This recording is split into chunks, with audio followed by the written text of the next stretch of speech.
ప్రముఖ యాంకర్ గా మారాలా? 24/7 digital media స్కూల్లో చేరండి. వివరాలకు కింది నెంబర్ కి సంప్రదించగలరు. అభిమానులు అక్కడ నుంచి పోకుండా అక్కడనే ఉండడంగా థియేటర్ లోపల కూడా బాల్కనీలో టాప్ బాల్కనీలో హీరో కూర్చుంటే కింద నేల కింది నుంచి పై వరకు వెనక్కి తొక్కుట పైకెక్కి హీరో చేతులు కలపాలని కోతులు ఎగబడ్డట్టు కోట మీదకి కోతులు ఎగబడ్డట్టు ఉల్టా పైకి తొక్కిసలాట జరిగింది అధ్యక్ష. థియేటర్ వాళ్ళు పోలీసులను హీరో దగ్గరికి వెళ్ళి చెప్పడానికి కూడా అనుమతి ఇవ్వకుండా థియేటర్ వాళ్ళు పోలీసులను బ్లాక్ చేశారు అధ్యక్ష. ఎప్పుడైతే హాస్పిటల్లో తల్లి చచ్చిపోయిన పిల్లగాడు కూడా ఆల్మోస్ట్ చావు నోట్లో ఉన్నాడు అని తెలిసి పోలీసులు వచ్చి ఏసీపీ వెళ్ళి చెప్పడానికి పోతే థియేటర్ సిబ్బంది లేదు హీరో దగ్గరికి వెళ్ళడానికే వీళ్ళేదని చాలాసేపు పోలీసులను కూడా హీరో దగ్గరికి పోనీయలేదు అధ్యక్ష.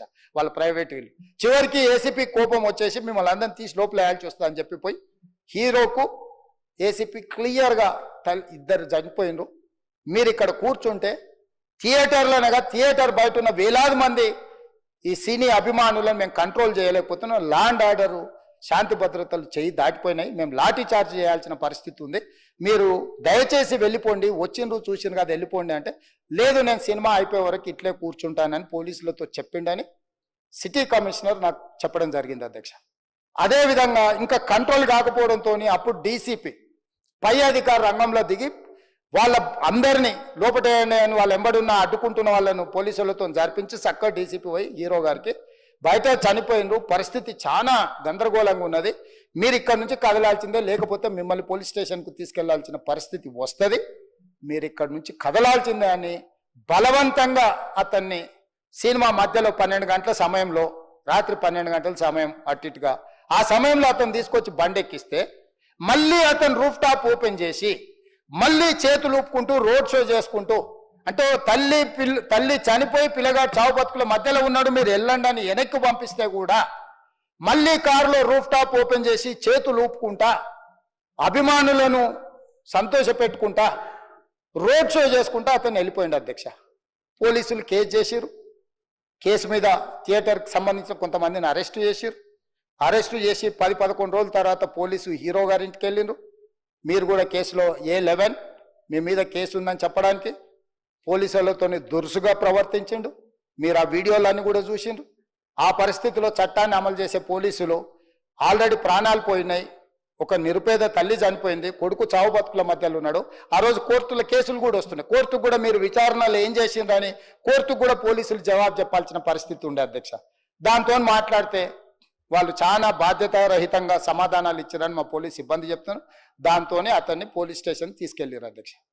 ఇక్కడి వరకు ఒక హీరో ఒక థియేటర్లో జరిగిన సంఘటనలు వీటన్నిటి నేపథ్యంలో పోలీసులు వాళ్ళ విధి నిర్వహణ నిర్వహించారు అధ్యక్ష. ఎప్పుడైతే అతను పోలీస్ స్టేషన్కు తీసుకెళ్ళిరో కొన్ని రాజకీయ పార్టీలు పైశాచికంగా ఎంత నీచంగా నన్ను తిట్టుకుంటా పోస్టులు పెట్టినరంటే అంటే तेलंगाना समाजम मलकपेट बलाला साहब के कॉन्स्टिट्यूंसी के वोटर है उन लोग मलकपेट के छोटे नौकरी उसका नौकरी अकबर साहब वो 30,000 नौकरी करता है, उसके परिवार में कोई कमाई नहीं है, एक टिकट 3,000 रुपए में खरीदा, वो बच्चा उनका फैन है बोल के उनके परिवार 12,000 रुपए रखकर 4 टिकट खरीद के पिक्चर को गए। 30,000 महीने को कमाने वाले నెలకు 30,000 జీతంతో పనిచేసి ఒక ప్రైవేటు చిన్న దాంట్లో ఉద్యోగం చేసుకునే తండ్రి తన కొడుకు ఆయన అభిమానాన్ని కుటుంబము 12,000 రూపాయలు 3,000కు ఒక టికెట్ 12,000 రూపాయలు పెట్టి సినిమా థియేటర్కి వెళ్తే థియేటర్లో చనిపోయిన 11వ రోజు వరకు వీళ్ళు ఎవరు హీరో కానీ ప్రొడ్యూసర్ కానీ ఎవరు కానీ ఆ కుటుంబాన్ని చనిపోయిన కుటుంబాన్ని కానీ హాస్పిటల్లో చావు బతుకుల మధ్యలో ఉన్న పిల్లవాడిని పరామర్శించడానికి కూడా పోలేదు అధ్యక్ష. ఇది ఏ రకమైన మానవత్వం అధ్యక్ష నాకు అర్థం కాలే.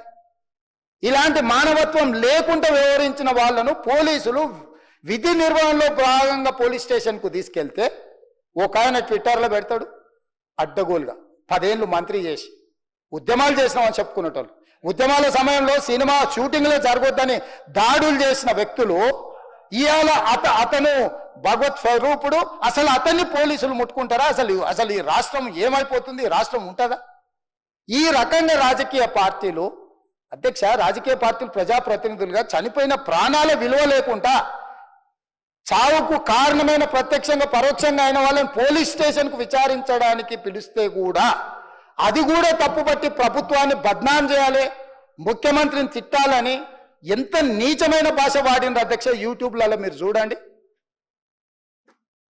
నాకేముంటుంది అధ్యక్ష, ఏంది ఆ సినిమాకు స్పెషల్ రిలాక్సేషన్స్ ఇచ్చి ఇవాళ సినిమా ఏదైతే వ్యాపారం చేసిందో సినీ పరిశ్రమను ప్రోత్సహించాలని మొదటి వారం అత్యధికంగా సినిమా ధరలతో టికెట్లు అమ్ముకోవడానికి, స్పెషల్ షోలు వేసుకోవడానికి, బెనిఫిట్ షోలు వేసుకోవడానికి ప్రత్యేకమైన అనుమతులు ఇచ్చింది నా ప్రభుత్వమే కదా, మా ప్రభుత్వమే కదా అధ్యక్ష.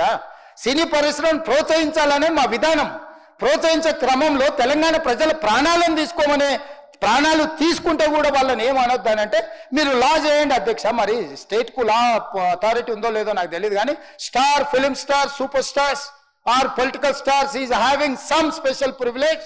If they murdered anyone also we need not to prosecute or otherwise we need not to book any case against these personalities అని మనం మీరు చట్టం చేస్తా అంటే సినీ ప్రముఖులకు కానీ రాజకీయ ప్రముఖులకు కానీ స్టార్లని ఫీల్ అయ్యే వాళ్ళ పట్ల ప్రత్యేకమైన చట్టం ఉంటుంది. వాళ్ళ మీద కేసులు పెట్టొద్దని మీరు ఏమైనా చట్టం చేస్తే ఆ చట్టం అమలు చేస్తాం అధ్యక్ష.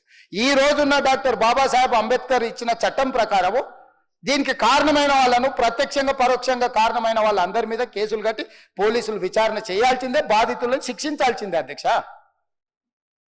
సో ఈ రోజు ఆ కుటుంబాన్ని ఆదుకోవడానికి ఈ రోజు కూడా ఆర్థిక పరమైన విషయాల్లో కానీ దీంట్లో కానీ వాళ్ళు ఎవరు పెద్దగా ఆసక్తి, కనీసం సినిమా వాళ్ళు ఒక్కరోజు అతను పొయ్యి వస్తే సినీ ప్రముఖులందరూ అతని ఇంటికి వెళ్ళి అతనికి మొత్తం ఏదో కాళ్ళు చేతులు యాక్సిడెంట్లో పోయినట్టు కన్నీళ్లు గారుస్తారు. ఈ సినీ ప్రముఖులు ఒక్కరైనా హాస్పిటల్కి పోయినరా అధ్యక్ష?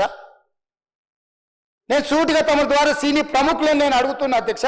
తల్లి చనిపోయి 9 సంవత్సరాల పిల్లగాడు బ్రెయిన్ డెడ్ అయ్యి ఆక్సిజన్ అందక 20 రోజుల నుంచి హాస్పిటల్లా కోమాలో ఉంటే ఈ సినీ ప్రముఖులు ఒక్క రోజు కోసం పోలీస్ స్టేషన్ పోయిన ఇంటికాడ క్యూ కట్టి ప్రభుత్వాన్ని తిడుతున్నారు, నన్ను తిడుతున్నారు, అతన్ని పరామర్శిస్తున్నారు. ఏమైంది అధ్యక్ష? అతను కాలు పోయిందా, కన్ను పోయిందా, చేయి పోయిందా, ఏమైనా కిడ్నీలు దెబ్బతిన్నా, ఏమైంది? అతన్ని ఇంతమంది సినీ ప్రముఖులు పరామర్శించారు, కలిసిండ్రు, అభినందించారు. కానీ ఆ పిల్లగాన్ని కనీసమన్నా పరామర్శించడానికి సినీ ప్రముఖులు ముందుకు రాలేదంటే సినిమా ఇండస్ట్రీలో ఉన్న ప్రముఖులు ఏం ఆలోచన చేస్తుండ్రో, ఏం కోరుకుంటుండ్రో నాకైతే తెలియదు. 100% जो भी अकबरुद्दीन ओवैसी साहब ने जो मुद्दा उठाए वो मुद्दा के लिए मैं ये बात कह रहा हूं, सचमुच बोल रहा हूं, ये शर्म की बात है. 20 दिन के बाद भी इतने एक दिन के लिए उनको पुलिस स्टेशन को लेकर गए तो हाई कोर्ट भी इमीडिएट अजर्नमेंट मोशन, लंच मोशन ले लिए, उनका बेल भी दे दिए, सब कुछ है. आधी रात को 11-12 बजे अपने लोग बोल रहे थे जेल का दरवाजा खोलो, 12 बजे उनको छोड़ो. अरे भाई कहां है प्रोविजन? कहां से छोड़ू मैं? कोई मेरा घर का मामला नहीं है. मेरा घर का मामला है तो मेरा गेट निकाल के आने वाले जाने वाले को मैं बोल सकता हूं. जेल का दरवाजा मेरा हाथ में नहीं है, कानून के हिसाब से चलाने का है मेरे को. रात 12 बजे अरे वो फिल्म स्टार है उसको छोड़ दो. भाई अगला दिन मैं रहे तो ना फिल्म स्टार को छोड़ने के लिए. अगर आधी रात को 12 बजे किसी को जेल से छोड़ने का कोई लॉ है तो बोलो, मैं भी लागू करता हूं. तो इसीलिए ये इतने फिल्म स्टार कोई भी दवाखाना तक नहीं गया, छोटे बच्चे को नहीं देखा अकबर साहब. ये अफसोस की बात है, शर्म की बात है. सचमुच बोल रहा हूं मैं. अगर मैं वहां पर जाके देखने के लिए मैं पूरा स्टाफ और मेडिकल एंड हेल्थ सेक्रेटरी, मेरा commissioner. My first condolences to the family. నా ఫ్యామిలీకి, ఆ ఫ్యామిలీకి నిజంగా జరిగింది చాలా చాలా చాలా అన్ఫార్చునేట్. ఎందుకంటే నేను చాలా బాధపడతాను అలాంటి విషయాలు. ఎందుకంటే నేను ఎస్పెషల్లీ ఫిల్మ్ పర్సన్గా నా లైఫ్ అంబిషనే థియేటర్కి వచ్చిన జనాల్ని ఎంటర్టైన్ చేద్దామని. అరే మీరు వచ్చి మిమ్మల్ని థియేటర్కి వస్తే మిమ్మల్ని అందరూ నవ్వుతూ పంపించాలని నా ఇంటెన్షన్. అబ్బా మీ మనసుల్ని గెలిచి పంపించాలని అనుకునే మనిషిని అలాంటి థియేటర్లో అలాంటి థియేటర్లో టెంపుల్ లాంటిది, అలాంటి థియేటర్లో ఒక యాక్సిడెంట్ అయిందంటే నాకంటే బాధపడేవాడు ఉంటాడా ఎవరైనా? నాకు నిజంగా బాధగా ఉంది. So condolences to the family. I really wish good. I'm having a few hourly updates about what's happening with the kid. అబ్బాయి సీతేజ్కి ఎవ్రీ ఫ్యూ అవర్స్కి ఏమవుతుంది అప్డేట్లో ఉన్నాను. గుడ్ థింగ్ ఏంటంటే తను బాగున్నాడు, లైట్ కదులుతున్నాడు, he's progressing. This good thing that's are happening. ఇన్ని మిస్హ్యాప్స్లో అదొక్కటి ఆనందపడగలిగిన విషయం. అండ్ మెయిన్ రీజన్ ఇవాళ ఈ ప్రెస్ మీట్ పెట్టడానికి మెయిన్ రీజన్ అంటే, ప్లీజ్ నేను ఎవరిని బ్లేమ్ చేయట్లేదు. Please understand, there is a lot of misinformation, there is a lot of false allegation, wrong అంటే మిస్కమ్యూనికేషన్ వల్ల కూడా చాలాసార్లు జరుగుద్ది. So I just want to tell, I don't want to blame any department or any particular political leader or the government. In fact, government though, we are very, very happy because, మాకు theatre special prices ఇచ్చారని we are actually very happy with them. So ఇది ఏ ఇండివిజువల్కి సంబంధించిన విషయం కాదు. I just want to address everybody that there is a lot of misinformation. నేను ఇలా బిహేవ్ చేశాను, నేను అలా అన్నాను, నేను ఇలా చేశాను అనేది రాంగ్ ఎలిగేషన్స్ పడేసరికి I'm feeling extremely, how do you say, I'm అంతే extreme. It's humiliating and character assassination. నేను 20 ఏళ్ళుగా నేను ఎప్పుడైనా ఇలాంటి ఇష్యూలో 20 ఏళ్ళుగా నన్ను చూస్తున్నారు కదా, నేను ఎప్పుడైనా ఇలా చేస్తానా, ఇలా అంటానా, ఇలా మాట్లాడగలనా? అలా అన్నప్పుడు చాలా బాధ వేస్తుంది. ఎందుకంటే ఓకే, అది ఫ్లోలో చెప్పచ్చులే, అది ఇట్స్ ఓకే. ఎనీవేస్, జరిగిందంతా మాత్రం చాలా, there is a lot of wrong information going on, there is a lot of misinformation, lot of false allegation, especially నా క్యారెక్టర్ అసాసినేషన్ చేసేసరికి. సార్ నేను సినిమా చేసి, సినిమా చాలా పెద్ద సక్సెస్ అయ్యి ఉండి, ఆ సక్సెస్ అంతా పక్కన పడేసి మొత్తం గత 15 రోజులుగా నేను ఇక్కడే కూర్చుని అన్ని ఫంక్షన్స్, అన్ని ప్రోగ్రామ్స్, అన్ని సెలబ్రేషన్స్ అన్ని మ్యాక్సిమం క్యాన్సిల్ చేసేసుకుని, పబ్లిక్ ఫంక్షన్స్ అన్ని పెడదాం ఉన్నాయి, అన్ని క్యాన్సిల్ చేసుకుని ఒక్కడనే ఇక్కడ కూర్చుని, అరే ఇలాంటి టైం ఎలా ఉండేది, నేను ఎలా ఉండాల్సిన టైం ఇలా అయిపోయింది ఏంటి, నేను ఒక్కడనే కూర్చుని 15 రోజులు ఇంట్లో ఎక్కడికి వెళ్ళబోతున్నా, నా ఆఫీస్కి వెళ్ళబోతున్నా, నేను సొంతగా సినిమా తీసా. ఒక తీసిన సినిమా 3 ఏళ్ళు కష్టపడి తీసిన సినిమా థియేటర్లో ఎలా ఉందో కూడా నేను చూడలేదు ఇప్పటి వరకు. నేను నా సినిమా థియేటర్లో ఎలా ఉందో చూడలేదు నేను. And that's my biggest education. మీరు రాబోయే సినిమాలు నేను ఎలా తీయాలి, ఇట్స్ మై లెర్నింగ్ కర్వ్. నాకు చాలా ఇంపార్టెంట్ నేను థియేటర్లో చూడటం. నేను నేర్చుకుంటా సినిమాని. నేను మీకు నెక్స్ట్ ఇవ్వాలంటే సినిమా, నేనేం చెప్తున్నానంటే, ఇలాంటి టైంలో కూడా నేను ఒక్కనే ఇంట్లో 15 రోజులు కూర్చుని, అరే ఇట్స్ ఓకే, అయ్యేది ఇట్స్ ఓకే, మన తప్పేం లేదు అంటే డైరెక్ట్ ఇన్వాల్వ్మెంట్ లేదు. నా ప్రెమిసెస్లో అయింది కాబట్టి I am extremely apologetic for what has happened. అలాంటిది ఇలా 15 రోజులు కూర్చున్న తర్వాత మీరు ఇలా అన్నారంట, మీరు అలా అన్నారంట, కాళ్ళు చేతులు ఇరిగిపోతే పర్లేదు అన్నారంట అంటే డెఫినెట్లీ చాలా బాధ వేస్తుంది. అందులో ఏంటి, ఒక నేషనల్ మీడియా ముందు ఇలా మాట్లాడతాం అనేది నా క్యారెక్టర్ అసాసినేట్ చేసినట్టు కదా దేశం ముందు. అరే నేను కష్టపడిందే ఈ 3 ఏళ్ళు తెలుగు వాళ్ళకి. నా ఆడియో ఫంక్షన్ చూడండి, నేనేమన్నాను, నా సినిమా చూడండి అది అన్నాను, నేనేమన్నాను, అరే మన తెలుగు వాళ్ళు పరువు తీసి ఎక్కడో నిలబెడదామని ఒక అటెంప్ట్తో చేశాను. అలాంటిది నేను అంత ప్యూర్ ఇంటెన్షన్తో చేస్తే, నేను ఇలా చేశాను అలా చేశాను, నా మీద ఫాల్స్ ఎలిగేషన్, నాకు ఎంత బాధ వేస్తుంది. This is personally I mean to nobody, I respect everybody. నేను అసలు ఇదేం పర్సనల్ అటాక్ కాదు, ఏమీ కాదు. నేను జస్ట్ నా గురించి ఫామ్ అవుతున్న ఇన్ఫర్మేషన్ పీపుల్కి చెప్దామని, దట్ ఇలా జరుగుతుంది, ఇది నిజం కాదు, దయచేసి అర్థం చేసుకోండి చెప్పడానికి. అదేవిధంగా అల్లు అర్జున్ వ్యవహారం, దాని మీద కూడా మాట్లాడండి ముఖ్యమంత్రి. ఇవాళ మాకు మైక్ అడిగితే ఇయ్యడు, ఎందుకంత భయమే మాకు మైక్ అడగడానికి? సరే, దాన్ని మేమేమి సమర్థించలే. అక్కడ ఒక మహిళ చనిపోవడం అది బాధాకరం, విచారకరం. దాన్ని కూడా బీఆర్ఎస్ పార్టీ ఖండిస్తా ఉంది. నువ్వు ఇంత మాట్లాడుతున్నావు కదా, మరి చట్టం ఇవాళ కాంగ్రెస్ పార్టీకో రేవంత్ రెడ్డికి చుట్టమైందా? నీ సొంత ఊరు కొండారెడ్డిపల్లిలో సాయిరెడ్డి అని మాజీ సర్పంచ్ నీ తమ్ముళ్ళ వల్లనే ఆత్మహత్య చేసుకుంటున్నా, నీ తమ్ముళ్ళ వేధింపుల వల్ల చనిపోతున్నా అని సూసైడ్ లెటర్ రాస్తే నీ తమ్ముడిని ఎందుకు అరెస్ట్ చేయవని నేను అడుగుతా ఉన్నా. నీ తమ్ముడికో రూలు, ప్రజలకో రూల్ ఉంటుందా? నీ తమ్ముడిని ఎందుకు అరెస్ట్ చేయలేను? నీ తమ్ముడి విషయంలో కాంగ్రెస్ పార్టీకి, నీ తమ్ముడికి నువ్వు ముఖ్యమంత్రి ఉన్నావు కనుక చట్టం చుట్టమైందా? కనీసం ఎఫ్ఐఆర్ కూడా నమోదు చేయలేదు, కేసు నమోదు చేయలేదు. వాళ్ళను బెదిరించి భయభ్రాంతులకు గురి చేసినావు కదా. నువ్వు ఏదో బాగా ప్రేమ ఉన్నట్టు మాట్లాడుతుండు. మరి ఒక గిరిజన విద్యార్థి వాంకిడి హాస్టల్లో నీ ప్రభుత్వం అన్నం పెట్ట చేత కాకపోతే విషాహారం తిని శైలజ అనే అమ్మాయి 10-12 రోజులు నిమ్స్ ఆసుపత్రిలో చావుతో కొట్టుమిట్టాడి పోరాడి శ్వాస విడిచింది. మరి ఆ శైలజను పరామర్శించడానికి రేవంత్ రెడ్డికి ఒక్క నిమిషం టైం దొరకలేదా? నీ మంత్రులకు ఒక్క నిమిషం టైం దొరకలేదా?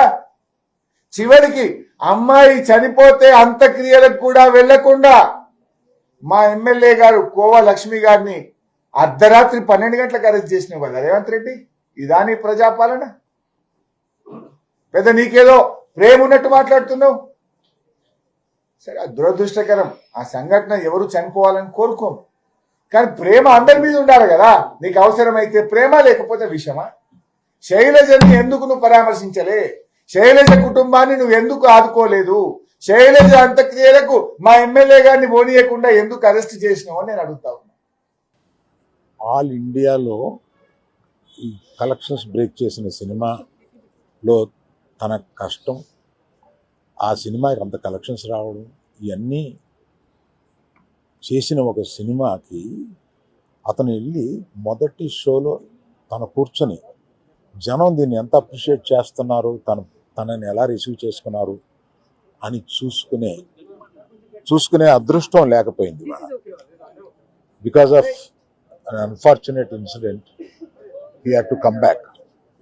ఆ తర్వాత ఒక తండ్రిగా నాకు ఇంత పెద్ద సినిమా తీసిన అతను లాస్ట్ 2 వీక్స్గా ఈ గార్డెన్లో మూల కూర్చుని ఉంటున్నాడు. రోజు ఆ పైన ఉంటున్నాడు, లేకపోతే ఇక్కడ ఉంటున్నాడు. నేను ఒకసారి ఈ గార్డెన్ దగ్గరికి వచ్చి, ఏంటయ్యా ఇట్లా ఉంటావు నువ్వు, వెళ్ళి ఫ్రెండ్స్ దగ్గరికన్నా వెళ్ళు, లేకపోతే ఏదైనా ఊరన్నా వెళ్ళు, ఏదైనా బ్రేక్ తీసుకో, ఇందులోనే ఉండి నువ్వు ఇట్లాగా మరోజుగా ఇలా కూర్చుని ఉంటావు, దేశం అంతా నీ సినిమాని సెలబ్రేట్ చేసుకుంటుంటే నువ్వు ఇట్లా కూర్చుని ఉంటావు అంటే, సో అన్ఫార్చునేట్ ఇన్సిడెంట్ కరెక్ట్గా ఇప్పుడు జరిగింది. We don't know why, but the nature did it like that, let me take it, తర్వాత ఎప్పుడైనా వెళ్తాలే అని ఢిల్లీలో సెలబ్రేట్ చేస్తామని, బీహార్లో సెలబ్రేట్ చేస్తామని, బాంబేకి ఒక ప్లస్ మీట్కి రమ్మని, ఇట్లా రకరకాల సెలబ్రేటివ్ ఇవన్నీ వస్తున్నా కూడా it is not the time. It is ఒక ఫ్యామిలీ, అందులో తన అభిమానుల ఫ్యామిలీలో అయిపోయినందువల్ల అతను చూస్తుంటే నాకే కడుపు తరుపుకుంటుంది. ఎందుకంటే మీరు కూడా ఒకటి అర్థం చేసుకోండి, 22 సంవత్సరాలు తను కష్టపడి ఈ పేరు సంపాదించుకున్నాడు. ఇది ఒక రోజుతో వచ్చింది కాదు, ఒక సినిమాతో వచ్చింది కాదు, ఒక ప్రెస్ మీట్తో వచ్చింది కాదు, ఒక ఇన్సిడెంట్తో వచ్చింది కాదు. ఇది క్రమక్రమంగా అతను బిల్డప్ చేసుకున్నాడు. ఆ బిల్డప్ చేసుకోవడం కాదు, 3 జనరేషన్స్ నుంచి వస్తుంది. మీరు ఎప్పుడన్నా 3 జనరేషన్స్ని చూశారు, ఎప్పుడైనా మేము ఇట్లాంటి బ్లేమ్ తీసుకున్నామా, మేము ఇలా బిహేవ్ చేస్తాము, ఇలా ఇర్రేషనల్గా ఉంటామా? మీరే అర్థం చేసుకోండి.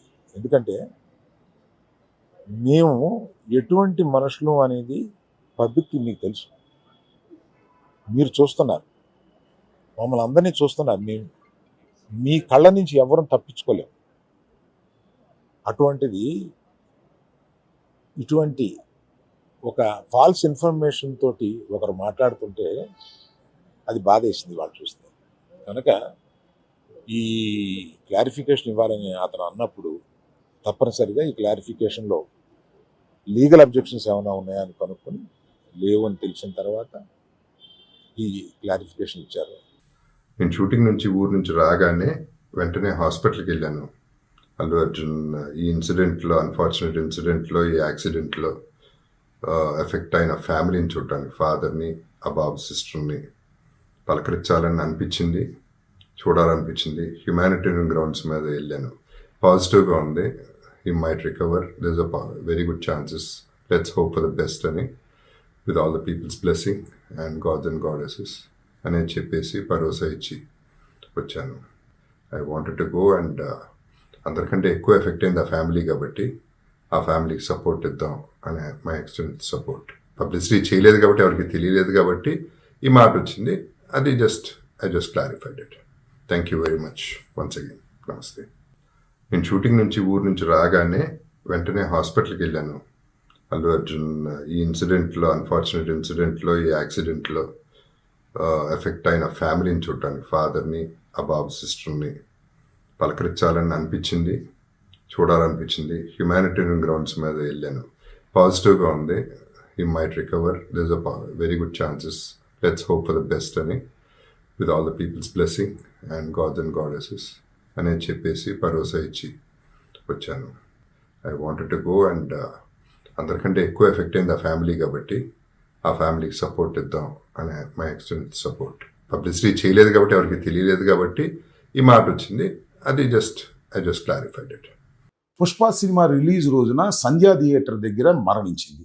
ఆ సంధ్యా థియేటర్కి చిత్రం చూడటానికి హీరోనే సాక్షాత్తు వెళ్ళాడు. ఆ ఒత్తిడిలో ఆమె మరణించింది.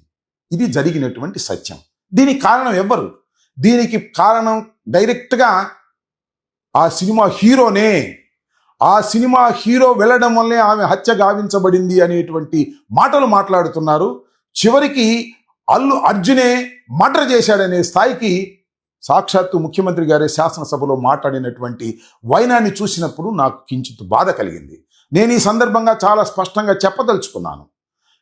రేవతి మరణించటానికి అల్లు అర్జున్ నైతిక బాధ్యత వహించవలసిందే తప్ప చట్టపరమైన బాధ్యత వహించవలసిన అవసరం లేనే లేదు అనేది నా అభిప్రాయం.